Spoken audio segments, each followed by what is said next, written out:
every day to the world and to your heart. Open up your eyes and let your spirit start. Say yes to the dreams you hold inside. Let your soul be your guide. In a world where guidance and expertise is the difference maker, we are proud to have the #1 coaching and consulting company sponsoring Wednesday Wisdom. 2020 Vision for Success Coaching and Consulting sets the bar with their vast array of services spanning financial forensic support, executive coaching, all the way to the most robust loan originator business school in the nation.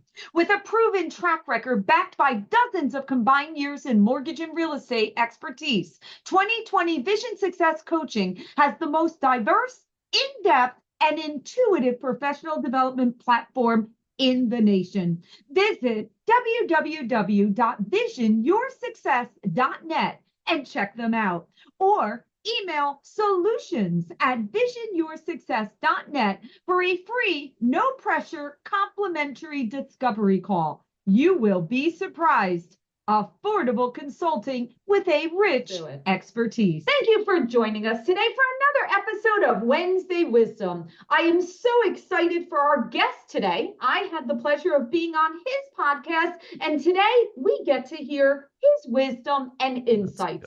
Allow me to introduce the incredible Luke Shukula. He is the founder of Loans on Demand. And listen, guys, we had to hit record because we were already 30 minutes deep on just, going into everything. And we said, it's time for us to get started and share all this wisdom with all of you. So Luke, thank you so much for joining us today. And on Wednesday Wisdom, what we like to do is, #1, we go into the past and we like to learn about someone or something that gave you some piece of advice or insights that have positively affected your life. So my first thing I'd love to know is, please share with us, what was one of the greatest pieces of advice that you ever received that kind of put you on the track for the rest of your life? And by all means, please feel free to give a shout out to that special person that shared it. Awesome. Thank you. First and foremost, thank you so much for having me on the show. I'm excited. Obviously, we had a fantastic podcast on the podcast that we did earlier this year, I think it was. So thank you so much for being there, and thank you for having me on the show. I'm excited. What I will say is there's been a lot of different mentors that have given me some good advice. What I will say is this is a more recent piece of advice, and it wasn't even really advice, but it was this concept that I kind of talked about, failures. I've learned a lot from failures.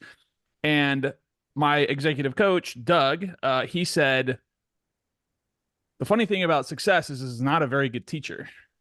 Failure is a much better teacher than success.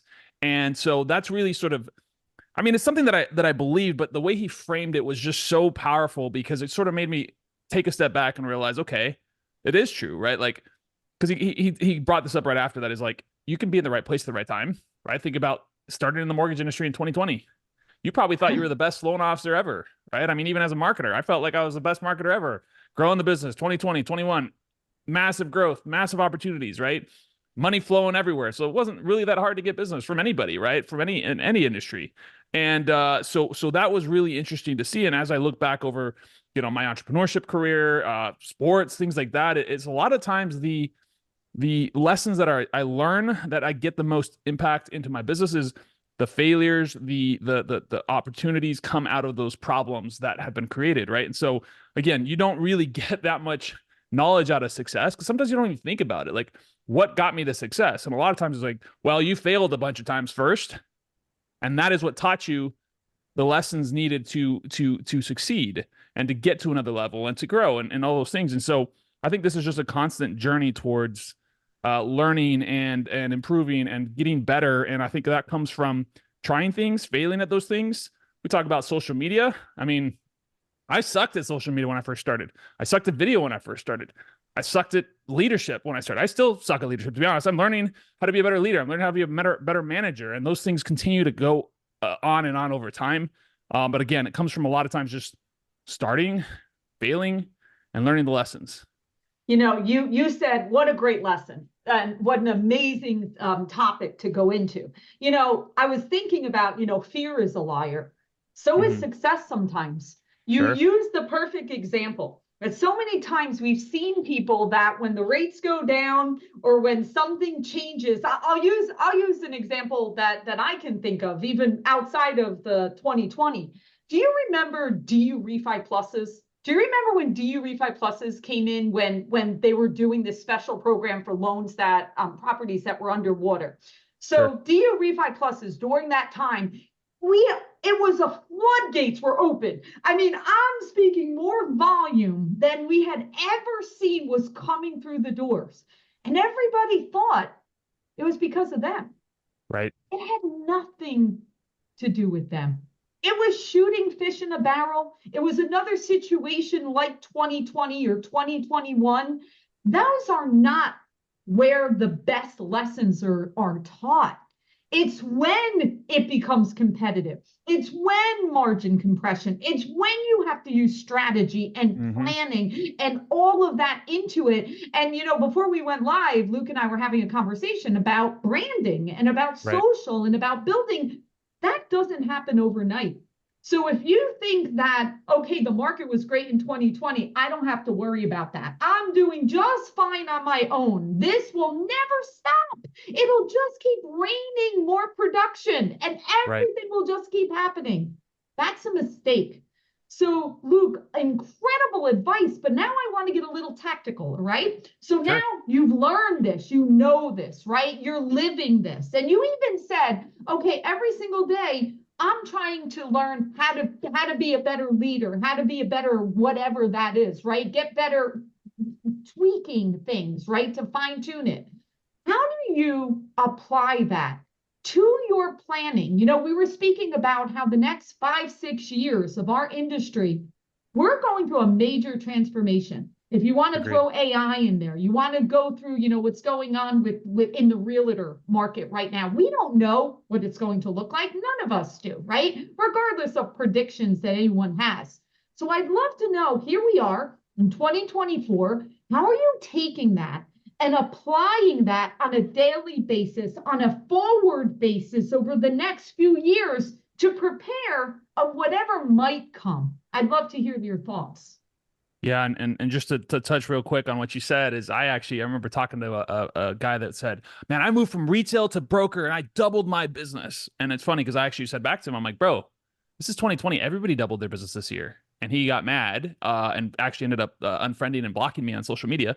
But I just thought it was kind of funny because it was like, okay, like the truth is like a lot of that had nothing to do with you. I mean, again, you may be a good loan officer, but doubling your business because you moved channels isn't necessarily it's not it's not necessarily causation. Correlation is not causation, right? So it's like, okay, that was crazy. But anyway, to answer your question, a lot of it comes down to, I mean, some of the principles that I've actually learned just again from my executive coach, been working with him for 8 months. And most recently, I've learned that because I'm ADHD and because I'm a little, I'm an entrepreneur, I'm an idea guy. I like to go in a million different directions. And I think this correlates pretty well with a lot of loan officers, right? A lot of loan officers do have that tendency sort of chase these shiny objects.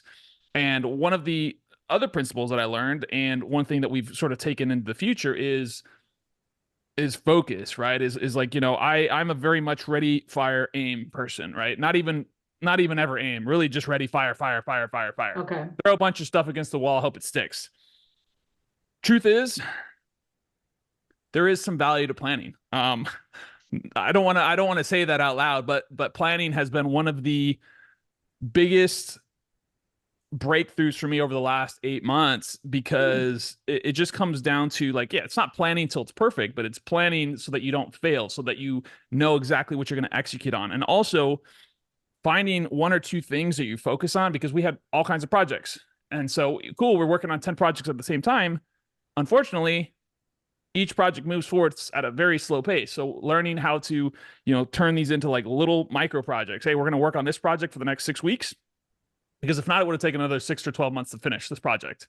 So we finished the project in 6 weeks. And so that is how we've been able to sort of grow into that future. And then also from my perspective, like talking about planning for the future, think that these technologies that are coming out, AI, we talked about the NAR, the lawsuit with, that's come out. How's that going to affect it? I think you would be remiss to put your head in the ground and pretend like these things aren't happening. And I'm not saying you should become the AI specialist. I'm not saying that you should know every single thing about the NAR lawsuit because, maybe it's not going to affect you. Maybe it will. I don't know. We don't know really what the implications of that are.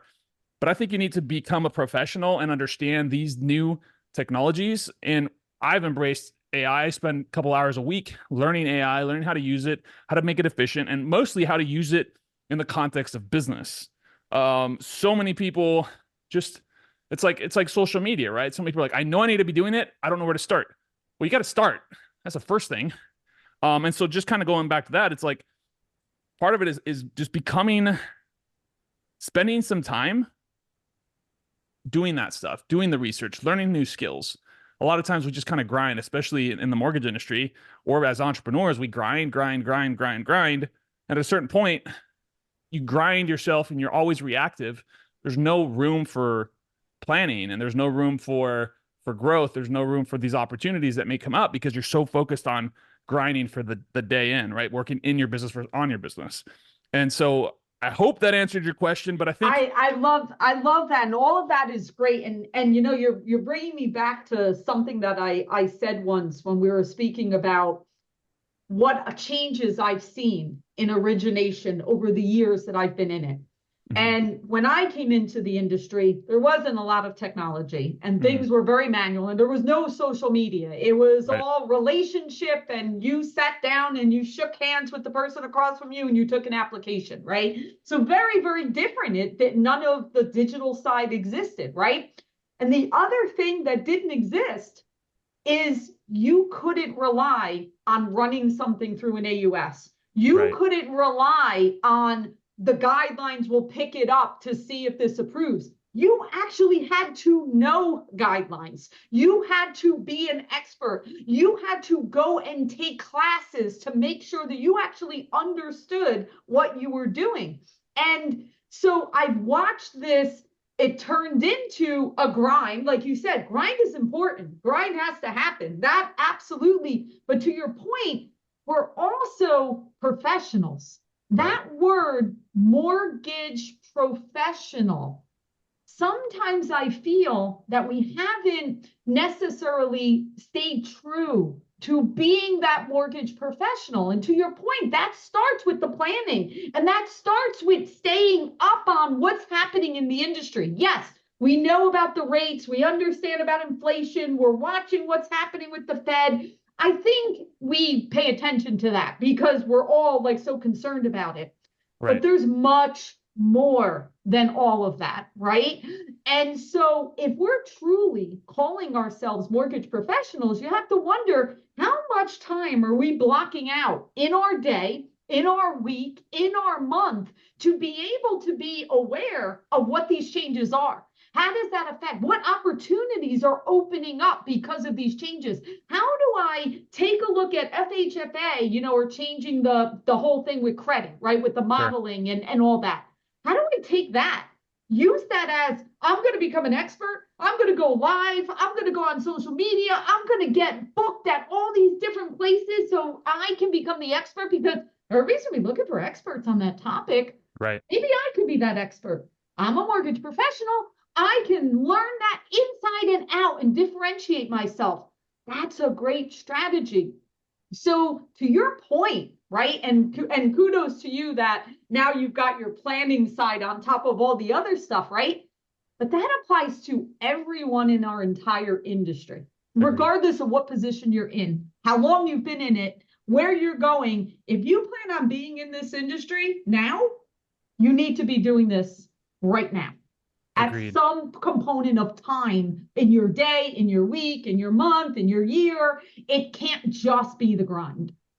Agreed. And I think so many times it's easy to be reactive in this space because, I mean, hey, you got to answer the people's, realtors and things like that. But people don't understand, like, you got to time block to a certain extent. You got to block off times to work on your business versus just in your business because, again, you're just always going to grind. And that's fine if that's what you want to do. Again, I'm not saying you got to do things differently than what you want to do, but a lot of people want to grow, but they don't really have any reasons as to why they're trying to grow, things like that. And to talk about the concept of professional, that's one of the things I talk about all the time. Like, I do marketing for loan officers, and what I tell most people, especially if they're brand new, I'm like, don't do any of that stuff. Become a professional. Learn your craft. Learn your craft. Learn how to structure loans. Learn what all these guidelines look like. Learn how to talk to real estate agents. Learn how to talk to the consumer. How do you take a 1003? How do you structure a loan? Like, those are the things that are the most important part before you start getting into. And obviously, you need to bring that business in. So I always tell people, well, unfortunately, you're gonna have to cold call people. You're gonna have to have these conversations. Like, you're going to suck at first. You're going to not be good at it. And the truth is, part of being a professional as a loan officer is like, you're a salesperson. You're also a marketer. You're also the person that has to, structure the loans and take the 1003s and all that kind of stuff. But how much time do people spend learning guidelines? But then how much time do they spend learning how to be better salespeople, how to have better conversations, how to have a better discovery conversation? Most people honestly stop going and learning and doing all that kind of stuff when they finish high school or college, or whatever their last piece of education is. They're not reading books. They're not watching YouTube. They're not buying courses. They're not working with coaches, like all that kind of stuff. Those are ways that you can develop as a professional and get better. Are you listening to your sales calls? Are you recording them? Maybe if you're not recording them, record a couple. You're going to realize how bad you suck. Unfortunately, I mean, I listen to my calls all the time, and sometimes they still suck, to be honest. I forget things. If you're an athlete, right, you're replaying those games. Yep. You're taking a look at where you made those mistakes. It's the same thing, right? Exactly. The same exact thing. And, and was it Jim Rohn that his thing about the biggest investment is you getting better, right? It's about your self-improvement, because when you improve, everything improves, right? Your sales techniques improve, your closing rate improves, everything. But it starts with us, to your point, that we constantly need that coaching and that support and that education. And we live in a world where right now, and I actually do this every single day. So I'm saying my morning routine, every single morning, one of the things I do as I'm getting ready is I am listening to YouTube videos. And I just randomly pick different people. It's not always the same, whether it's this podcast or this or that. It's always something that's going to start my day in a positive way. You don't have to get on an airplane and go somewhere. You don't have to pay for somebody's course necessarily. You can. Those things are great, but you also have access to free opportunities now that you can listen to, in addition to those things that you can go to. So there's no excuse. There's no reason why you can't fit that in. So Luke, now what I'd love to hear, and thank you so much for sharing your insights. This has been phenomenal. As we wrap up, please share, what is your piece of advice? What is your wisdom that you want to share with all of the audience to hear? I mean, it's going to sound a little bit cliche, but the truth is, there is no hacks. There is nothing out there that's going to explode your business. Whether marketers tell you that, whether your coach tells you that, like the truth is, consistency over an extended period of time is the only way to win, right? The only way to consistently win over time is to learn the fundamentals of business, to learn the fundamentals of sales, to learn the fundamentals of marketing. So what does that come from? That comes from repetition. Repetition is the mother of all skills. So a lot of times people will try something for 30 days, 60 days, 90 days and give up, right? And if you're familiar with Alex Hormozi, I love telling this story because he talks about this, when he was starting his gym, I think it was, he talked to a guy and the guy said, hey, you know what? I use flyers. I send out flyers, right? So he's like, cool. He goes, he puts out 300 flyers. The guy calls him back and he's like, hey, how did it go? And he's like, what do you mean? How did it go, man? I got one person that basically said I dinged their car and they wanted to sue me. Right. I think that's the story. But and the guy's like, 300? Like, we don't do anything less than 10,000 in a test or something like that. I don't remember the exact numbers, but it was some crazy number. And he's like, we normally send out 50,000 mailers a month or 50,000 flyers a month. So he was thinking that 300 was what was required to win. And this guy's sending 50,000. And so sometimes it comes down to your efforts not enough, right? And the truth about a market like we're in right now is the market's the market. Like we can't change the market. What we can change is how we approach it, how we approach our mindset, all those things. So a lot of it comes down to consistency over time. So whatever it is, Stick to it. Be consistent with it. If it's social media, post once a day, right? Be consistent with it. Over time, you're going to get better at it. You're going to learn the things that you need to post. All of a sudden, you can post twice a day. All of a sudden, you can start sending 5 messages a day to real estate agents, or, you know, maybe some consumers that you may know on your social media feed. Like, there are so many ways that you can do this, but it comes down to consistency. Some people will call, you know, cold call for a week. Didn't work. I didn't get any meetings. Well, what are you saying? How many people are you calling on a daily basis, right? And people say this all the time. They're like, how do you get all this business, right? And I'm like, well, let me ask you this. Like, how many cold emails are you sending a day? How many cold calls are you doing a day? Are you spending any money on ad spend? Are you like, what are the actions that you're taking? And if you want the results, you need to take actions. There's this concept of lagging versus leading indicators. We're so focused on the outcomes, the lagging indicators, but the things that we can control are the leading indicators. How many people do we talk to? How many people did we call? How many, you know, networking events did we go to? How many times did I post? How many people did I reach out to on social media? How many people did I email? That is the things we can control. We can't control someone taking an application. We can't control someone, you know, doing all those things, right? And just to go back to your thing about technology, I say this all the time, and I think loan officers hate it, but I think that online application is one of the worst things to ever happen to the industry, not because the online application is the problem. It's because it has created bad habits, and people are not having a proper discovery. They're not doing the proper, you know, and I think they're losing a ton of business because they're let's be honest, kind of lazy and wanting someone else to do work for them. So many great conversations that you learn when you do it. You know, to your point, right? There's so many missed opportunities when you just rely on that piece. Yep. You are so correct.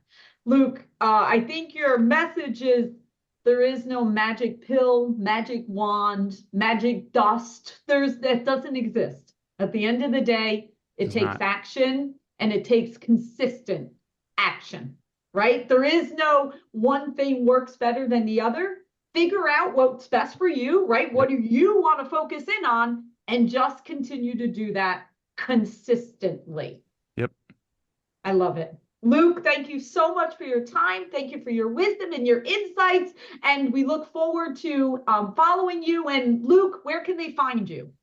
I mean, I'm on the socials. My primary platform right now is Facebook. So it's facebook.com. I think it's /L Shankula. I'm the only Luke Shankula. So just, you can look me up really easily. I mean, we have a website, loansondemand.io. But honestly, just, you know, shoot me a message on Facebook. That's probably the easiest way to get a hold of me. I guess you can shoot me an email, luke@loansondemand.io as well. But again, social is probably the best way. Awesome. Well, thank you so much. We appreciate you, and keep shining brightly, my friend. Thank you so much.